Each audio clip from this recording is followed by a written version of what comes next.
Hi, thank y'all for tuning in to Mindqwezt TV with Substance and Content Matters. I'm your host, Johnny Sherrod, the Gentleman Lifestyle Specialist, and today is the first official day of Coffee and Conversations live at Seneca's Barbershop. You guys stay tuned with some great content.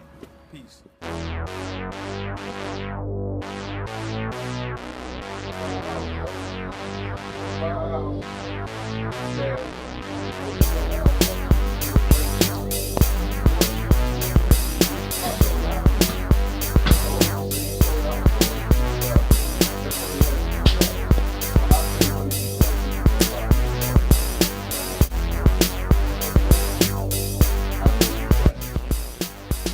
Hi, thank you guys for tuning in to Mindqwezt TV with Substance and Content Matters. I'm your host, Johnny Sherrod, the Gentleman Lifestyle Specialist, and I'm grateful for this day right now. It's the first Coffee and Conversations live at Seneca's Barbershop.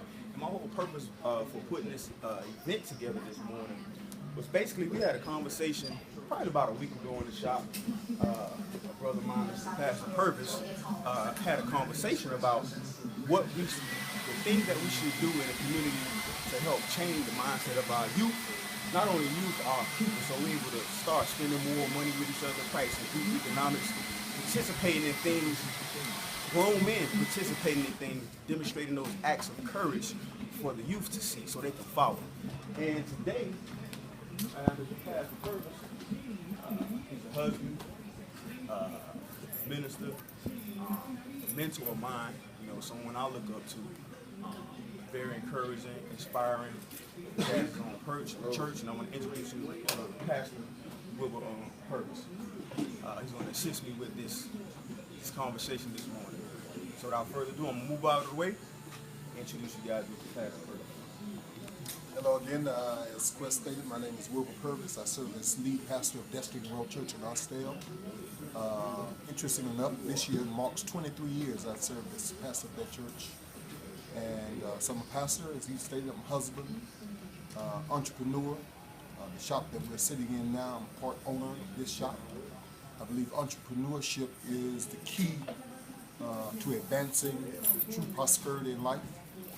And so I'm happy to be a part of this conversation and just want to encourage men and people in general, in particular African American context, how powerful dreams are, thinking outside of the box and making not only your family's life but our community better because of the dreams that we have. So I'm excited to be a part of this conversation today. And so I want to go ahead and kick it off by asking, what can we do as grown men to empower the youth, inspire them to get out and do things in the community, and again, demonstrate acts of courage in a positive way, opposed to negative. All that robbing, stealing, fighting one another, we have to change that. So I believe as grown men, we have to step out first and be that example for them.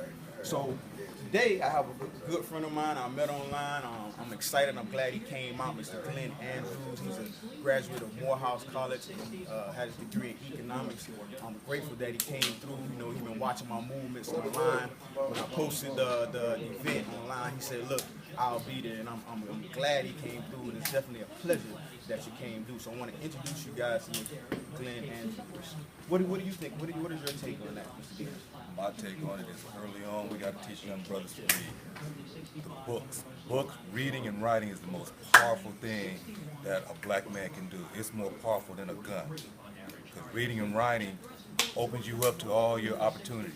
Even if you're stuck in some hole somewhere, if you can pull out a Bible, because I'm with this pastor right here, pull out a Bible and then an encyclopedia from A to Z.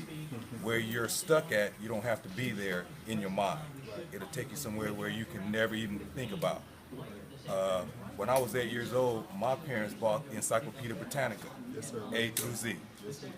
All I had to do was read. But then they had Ebony magazine, Jet magazine, that had all these books in the house.